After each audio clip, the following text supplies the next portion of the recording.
Shattering the Stigma. Mental health has been thrust back into the limelight amid the COVID-19 pandemic and stay-at-home orders across the country. But the conversation isn't a new conversation. It's one that we've been having. So why, after this long, is there still a stigma? And what can we do to go about erasing it? Melissa Recarte and Alexis Thomas, co-founders of Ricky's Compass, will join us tonight to break down those questions and so much more. That's all coming up right here, right now. I'm Sam Chen, and this is Face the Issues.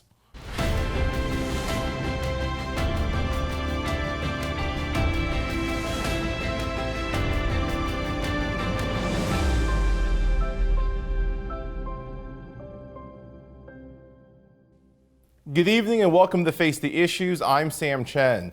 Mental health, it's a conversation that has returned to the limelight amid the COVID-19 pandemic and stay-at-home orders across the country, but it's not a new conversation. It's a conversation we've been having. So why is there still a stigma, and what can we do to finally put an end to that stigma? I'm being joined tonight by the co-founders of Ricky's Compass, a nonprofit organization based in New Jersey that has committed themselves to shattering that stigma.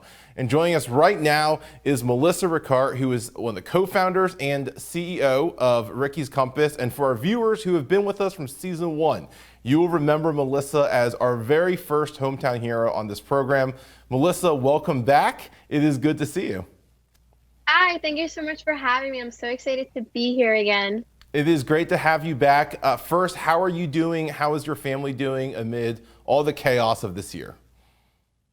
We're doing well despite, the circumstances. We've adjusted to this new reality that we have. I'm so fortunate, to have a job and to, be able to still support my family. So thank you so much for asking. Absolutely. Well, it is certainly crazy times. And Melissa, as you know, part of the struggle in 2020 with the COVID-19 pandemic has been the increase with mental health issues, and the conversation has kind of re-entered the limelight.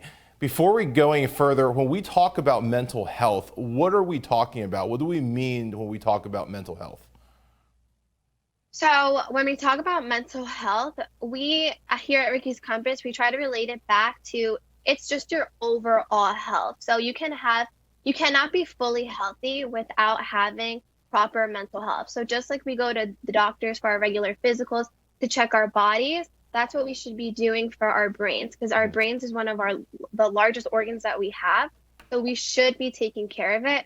So our mental health is just making sure that that we know how we're feeling and that we're sure that nothing's out of order, that if we're feeling maybe a little bit anxious or a little bit sad, that we know how to regulate those emotions. And if we're having trouble regulating them, maybe we can reach out to a family member or somebody else that's really trusted. So it's just taking care of ourselves and our feelings and emotions. Melissa, experts say 1 in 4 people in America struggle with mental health in a diagnosed capacity. Something that they regularly see someone for. Certainly, as we well know, everyone can go through bouts where they struggle with mental health issues, whether it goes diagnosed or not. Why, from what you guys see, why is it so widespread, and why do we talk about it so little? So I think it's so widespread. And personally for me, I actually did go to a therapist at the beginning of the pandemic because it was just such a shock to my schedule and to my professional life. Because I'm a teacher and we're used to teaching in a classroom, and then it got switched to virtual, and that was so much more work for us, and I did not know how to handle it by myself. So I reached out for help. But I think that sometimes if we don't know that, just because I'm not diagnosed or something doesn't mean that I can't go see a therapist and speak to somebody about it. And I think that that's just the stigma that we have, that if we go for help, we go talk to somebody that's a therapist, that, oh, we're crazy, oh, that we must have serious issues. But that's just simply not the case. My therapist, she likes to say that we all need to go at least once a year just for like a tune-up, just how you would go get your car checked out. You should go get your brain checked out. And I think it's just something that we don't talk enough about. I don't think we talk about enough about it in school. And that's where we can really plant the seeds for our young students to understand that it's okay that if you're not feeling happy all the time, or if you're feeling really like maybe extra nervous about a test, that that might not be normal. So I think it's just the stigma that we have about mental health is just so strong in America because it's not taught. I think that's a good point. And most, to your point, Hmm. most counselors and most therapists have their own counselors and therapists that they go to. They are experts in the Yeah. field, and yet they're seeking out help themselves. Yeah. That's such a great point. And Melissa, I know as we've talked about the first time you were here, this journey is personal for you. Ricky's Hmm. Compass is named for your brother. And your brother, not only did he struggle with mental health issues himself, he was committed to this conversation of shattering the stigma. Talk to us a little bit about your brother. He's the one who's inspired your organization. Talk to us a little bit about his journey with mental health and how that impacted you. So Rick was my older brother. He was older than me by 4 years, and to me, he was the smartest, funniest, and wittiest person that I've ever met. I really looked up to him. He, he was always such a strong individual. He always had his own opinions. He always wanted to do what he wanted, and he was out to conquer every goal that he set.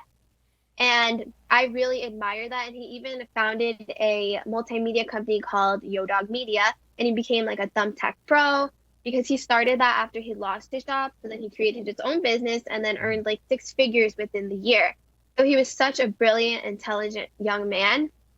But little by little, we started noticing small changes in his behavior that maybe you could brush off, but eventually it kind of just escalated where he wouldn't be sleeping for weeks at a time. He would be pacing the house.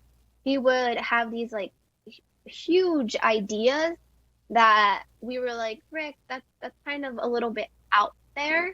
What's making you think that? So eventually, just because of all these things, when you're not sleeping, um, you can't function well. Mm-hmm. So then we did take him to the hospital, and then he was diagnosed with schizoaffective disorder, bipolar type 1, and only about like 3% of the entire population has that. So it is a rare and severe mental illness. But what's so inspiring about his story is that he still managed to run his company by himself. He was like a one-man show, and occasionally he would have other people helping him, but he got hired by big companies like Google. So what we love to focus on is that despite this mental illness, he still lived a productive life, and people that do get diagnosed can still live full, happy lives. Unfortunately, he did pass by suicide in September 2017, so it's going to be 3 years coming up. But we really love to focus on the fact that Rick was so much more than an illness, and we want to continue living out his legacy because he did want to shatter the stigma and show people that, yeah, I might have this, but that doesn't stop me. And one of the things that Rick always said, and as you know, he was working on a documentary series where he was interviewing individuals from all walks of life who were dealing with mental health concerns, big, small, long-term, temporary. And he would always emphasize that this is something that so many people deal with, and yet so few of us talk about. Mhm. Melissa, you're very young, and certainly this had a massive impact on your life. How has it changed the way you see mental health, and how has it really impacted how you? I mean, it caused you to launch Ricky's Compass. How has it really impacted how you help others who are dealing with this? So one of the things that I has made drastically change since Rick passed is that now I'm so aware of all the signs that you should be looking for, like personality changes, agitation, physical changes, things like that. That when I first saw them in Rick, like I said, I kind of brushed them off. I was like, oh, maybe he's just like in a funk right now. He'll get out of it. Like he's my big brother. He can do anything. But now if I see that in my friends, I'll take the initiative to say, hey, how are you doing today? Like, do you want to go out for coffee and talk? Is there anything that I can do for you? I always take my friends' concerns very seriously, which before, of course, I did take them seriously, but not as much, I guess. Like I said, I just brushed them off, but now that's something that's completely changed. Something else too, now that I'm a full-time teacher, when I was growing up, we never really talked about mental health. Mhm. Like we always talked about like, hey, how are you doing today? But it was just like, oh, good, that's it. But now I'm putting that into my classroom. So we're doing like mental health check-ins. And now we're making them very hip, like emoji check-ins. So like pick an emoji and tell me how you're feeling.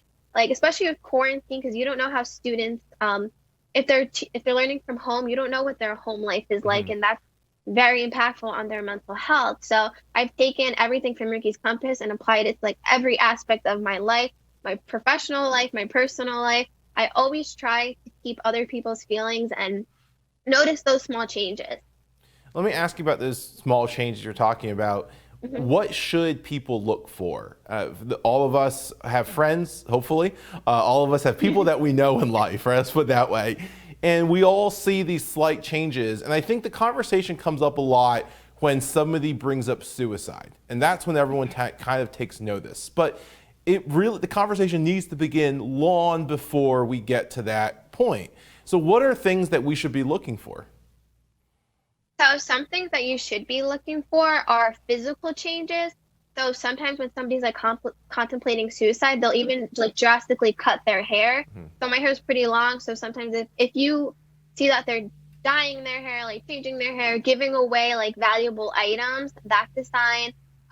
Just lack of self-care. So if they're not taking care of themselves as well, if they get easily agitated, if you see that they're talking about maybe not saying like I want to kill myself, but I don't want to be here, I want to run away, things like that. And just overall like depression or sadness that doesn't go away after 2 weeks. Because Okay. we can be sad about things, that's fine. But then there's a certain point where people that are don't have mental illnesses, we can kind of overcome them. Mhm. But if we're diagnosed with something, usually after 2 weeks, that's when you should suggest to your friend or relative or anybody that they should go out and seek help. That's really good advice, especially things that we may not always know to look for Mhm. and to watch for that. Melissa, last question I want to ask you is, what do you say to someone? I mean, you're a teacher. You're like, to your point, there are students who struggle with this. What do you say to someone who is battling through something but is afraid of that stigma? Words of advice do you have for them? So, what I would say, and I always say this, is that you are not alone and people want you here. Like if there's one thing that I could say to Rick, and I would tell him this over and over again, is that we love you, we care about you. Nothing you can do or say will ever change that. And I know that whoever is out there, there's at least one person in your life that feels that way about you, that your life is valuable. And no matter what you say, no matter what you're thinking, there is help for you. That's really good words. Melissa, thank you. You are a remarkable person you're doing incredible things, and we thank you for that. Don't go away. When we come back, we'll be sitting down with Alexis Thomas, one of Melissa's co-founders, and continuing this conversation. Don't go away. We'll be right back. Welcome back to Face the Issues, and we're being joined now by Alexis Thomas. Alexis, with Melissa, are co-founders of Ricky's Compass, and she currently serves as the organization's president. Alexis, welcome to Face the Issues. Hi, Sam. Thank you so much for having me. It is our pleasure, and thank you for taking the time to be here. Alexis, I want to ask you, to start, the same questions I asked Melissa. You have been friends with Ricky for quite some time, obviously a different relationship, Melissa being his sister. Talk to me about your friendship with Ricky, what that meant to you, and the impact that he and his life and his passing had on your life and your work in this field. Absolutely. So I always have to be completely honest. When I first met Ricky, we were in school together and he was super passionate about things. And sometimes I was a little irritated with him. But the more I got to know him, the more I realized that that was just the kind of person that Ricky was. He was such a dedicated friend in person, and I was extremely grateful to know him.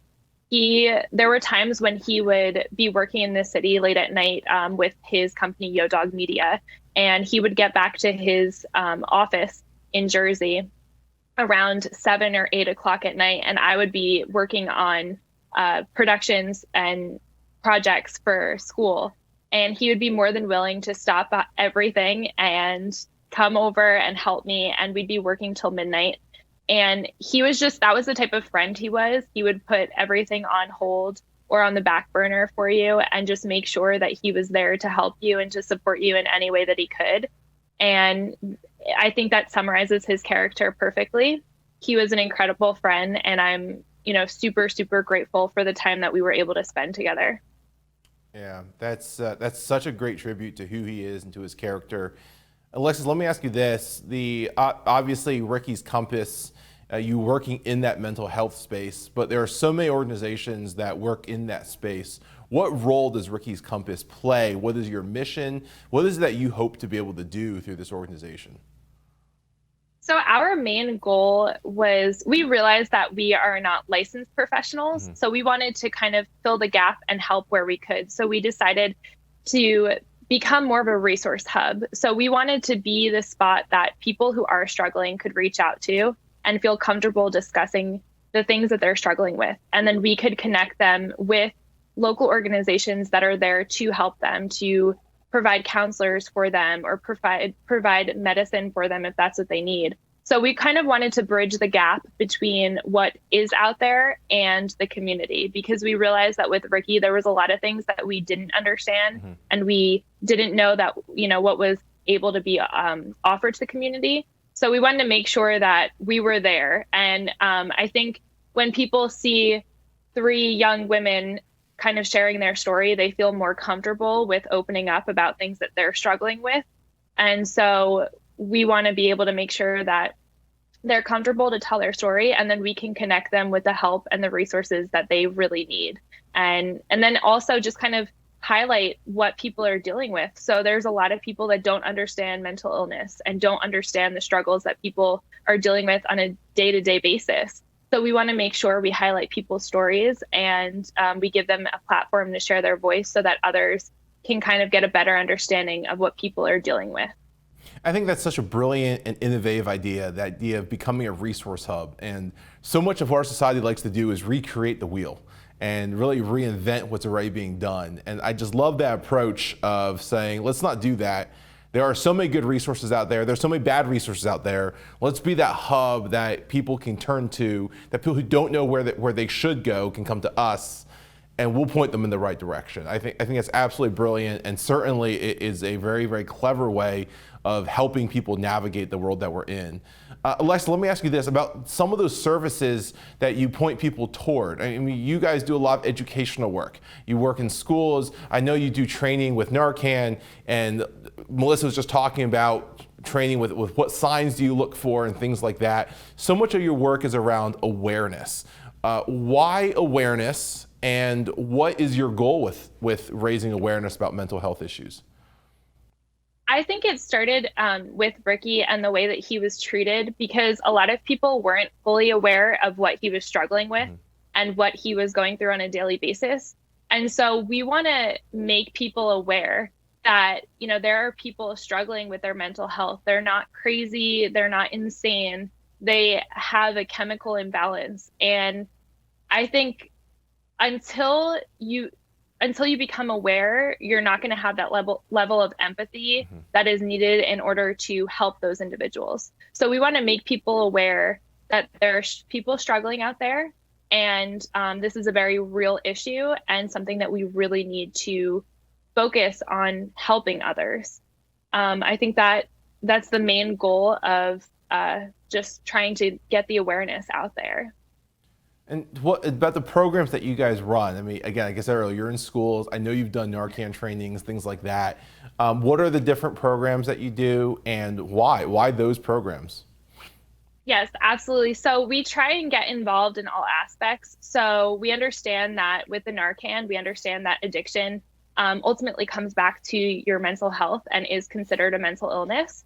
So we want to cover all aspects. We at our very first and our second mental health expo, we did have different local organizations there, as well as Hope One, which trains individuals on Narcan usage. So we thought that was extremely important to have, because addiction is a huge issue, especially in New Jersey, especially in Morris County. And again, it is paired with mental health. as well as we've also teamed up with the Mental Health Association of Essex and Morris, and they host a mental health first aid class that we sponsor and kind of bring together. So that shows people, again, about awareness. It makes others aware of people that are facing serious issues, and kind of shows them how to step in and help those that are suffering and that are in immediate need for help. So we try and make sure that we cover all aspects with that. When you look at the landscape, and we said 1 in 4 people are diagnosed with some mental health issue diagnosed, and then there are so many more that struggle with it day in, day out, obviously compounded when you have something like a global pandemic. When you observe the landscape, what concerns you the most about where we are right now with mental health in this country, in this community, and how we talk about it? I think, like you had mentioned before with Melissa, it's extremely important to be proactive and make sure people are aware before things get to be, a suicide level. So a lot of times we only talk about mental health when there's been a suicide in the area. And unfortunately, that's too late. We need to be proactive and we need to be aware. And I think with the pandemic, unfortunately, a lot of things are closed. Things in New Jersey are still closed, which, we understand. But there's this lack of community going on right now.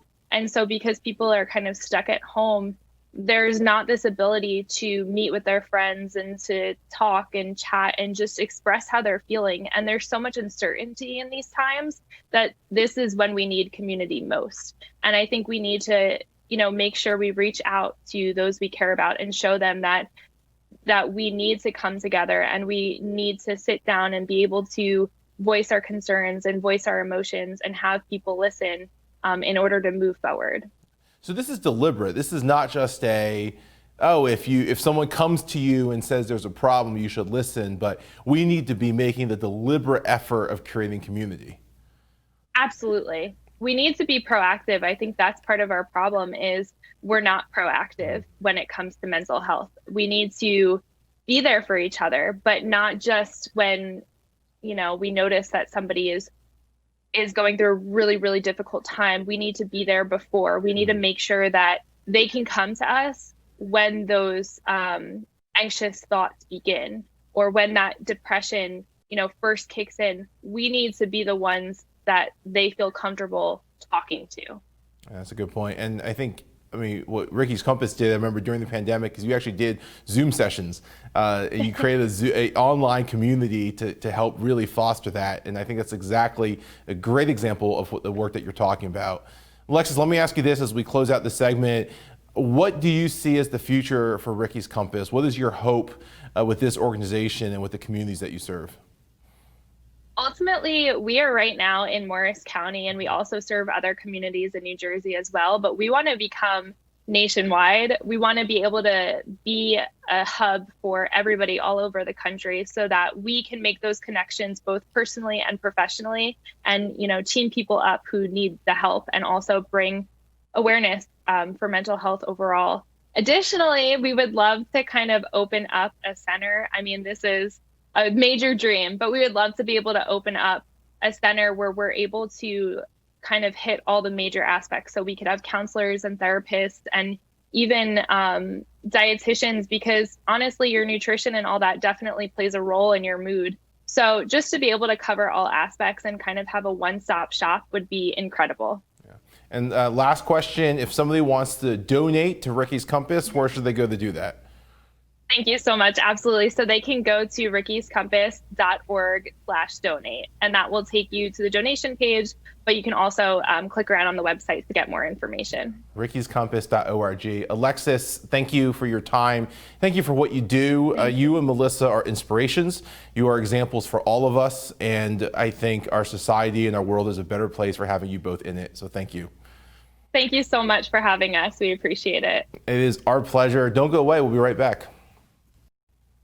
Welcome back to Face the Issues, and my thanks to both Melissa Recarte and Alexis Thomas for joining us, and of course, for the work and their continued dedication to this incredibly important issue of mental health and mental health awareness. I want to close tonight on the personal note. About 5 years ago, I met Ricky Godoy while working with a client in the New Jersey area. He is as talented, as passionate, and as compassionate as both Melissa and Alexis have talked about him. An incredible young man, brilliant, clever, funny, and someone with the biggest heart you would ever find. He was someone that was always eager to help. No project was too small or too big for Ricky's time. We weren't just colleagues at that point, we became friends. And over the years, we would call and text about different ideas. He always had big ideas and he was never afraid to pursue them. And even as he journeyed through his own mental health battle, he was so keen on helping and serving others, telling their stories, determined to make the world a better place. We're coming up on 3 years since Ricky's passing.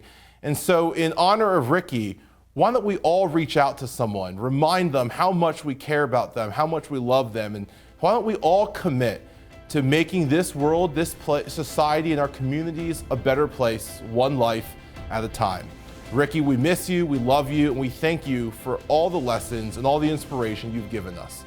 My name is Sam Chen. On behalf of all of us here at Face the Issues, thank you and good night.